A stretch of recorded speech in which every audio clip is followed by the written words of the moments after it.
ए कोस मेरो चिन्ता लिने कोस कसैले नछोको मेरो हाम्रो मितिर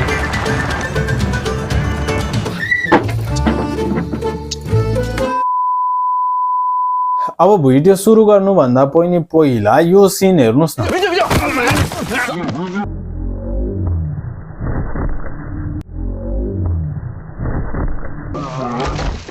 अब अहिलेको जमानामा पनि यस्तो ठुलो मिस्टेकहरु डाइरेक्टरले गर्न थाले भने हामी क्रिटिक्सले कसरी क्रिटिसाइज गर्नु क्या मुभी चाहिँ? हैन जानी जानी यस्तो देखाएको हो कि नजानी देखाएको हो कि डाइरेक्टरलाई डाइरेक्सनले थाहा छैन के भन्नु? अनि त्यो सँगसँगै टिजर काट्नेलाई त थाहा हुनु पर्ने नि कि यहाँ मिस्टेक भइरहेछ, एडिटरलाई त थाहा हुनु पर्ने नि त यहाँ मिस्टेक भइरहेछ, देखिरहेछन् ऑडियन्सहरुले। र त्यो सँगसँगै दयाहाङ राई र यो नयाँ एक्टरको ओभर एक्टिङको 50 रुपैयाँ चाहिँ काट्नु पर्छ होला। नमस्कार, म नेपालको नम्बर 1 क्रिटिक सागर मण्डल। नाम त तपाईहरुले सुन्नु नै भएको होला। भर्खरै युट्युबमा चाहिँ मितज्यू नाम गरेको एउटा मुभीको टिजर सार्वजनिक भएको छ, जसमा चाहिँ दयाहाङ राई र यो नयाँ एक्टर जसको नाम चाहिँ मलाई थाहा छैन र शिशिर बाङदेल, पुष्कर गुरुङ जस्ता एक्टरहरु पनि यो मुभीमा समावेश गरिएको मैले चाहिँ टिजरमा देखे। तपाईहरुले पनि देख्नु भयो होला। अब यो मुभी कस्तो हुनेवाला छ, मुभीको थीम कस्तो हुनेवाला छ, मुभीको स्टोरी कस्तो हुनेवाला छ भन्ने कुरा त तपाईले टाइटल भन्नाले मुभीको नामबाट नै बुझ्न सक्नुहुन्छ, थाहा पाउन सक्नुहुन्छ। र टिजर पनि देख्नु भयो भने थप जानकारी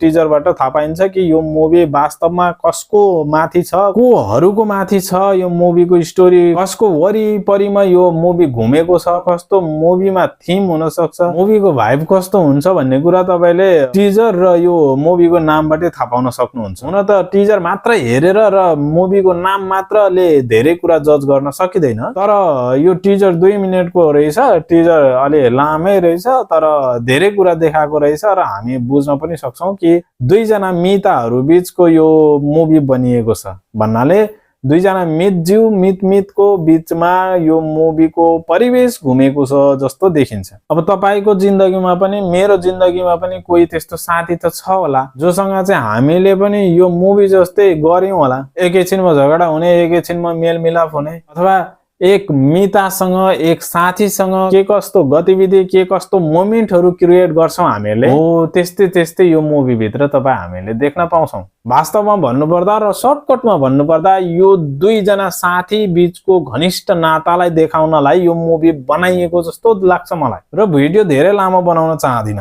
सर्टकटमा भन्नुपर्दाखेरि अब दयाहाङ राई जस्तो एक्टरले कुनै मुभीमा खेलेको छ भने त्यो शान्तिनो मुभी त हुनै सक्दैन। मुभीको स्टोरी, कथावस्तु, थीमहरु त्यो चान्चुने हुनै सक्दैन, किनकि हालसम्म मैले देखे अनुसार चाहिँ दयाहाङ राईले कुनै पनि त्यस्तो चान्चुने मुभी अथवा चान्चुने स्टोरी, चान्चुने थीम भएको, चान्चुने परिवेश भएको मुभीमा खेल्नु हुँदैन। र मलाई उहाँको यही कुरा चाहिँ मन पर्छ। उहाँले खेलेको प्राय जस्तो मुभीहरु र उहाँको किरदारहरु र त्यो मुभीमा र दयाहाङ राईले खेल्नु भएको त्यो मुभीमा सबै एक्टरहरु छानिएर विशेष एक्टरहरुलाई मात्र समावेश गरिएर मुभी बनाइएको हुन्छ, जुन चाहिँ मलाई एकदमै राम्रो लाग्छ। यो मुभी पनि त्यस्तै हुन्छ जस्तो मलाई लाग्छ, किनकि यसमा पनि छानिएर दयाहाङ राईसँग मिल्ने, दयाहाङ राई भएको मुभीमा चाहिने आवश्यक एक्टरहरुलाई समावेश गरिएको छ। प्राय हामी धेरै मुभीमा चाहिँ दयाहाङ राईसँग शिशिर बाङदेललाई देख्छौं, पुष्कर गुरुङलाई देख्छौं र त्यस्तै मगर, लिम्बू, राईहरु हिरोइनलाई देख्छौं। र यो मुभीमा पनि त्यस्तै छ, जसले गर्दाखेरि यो मुभी चाहिँ एकदमै राम्रो बनिन्छ जस्तो मलाई लागेको छ। हुन त म दयाहाङ राईको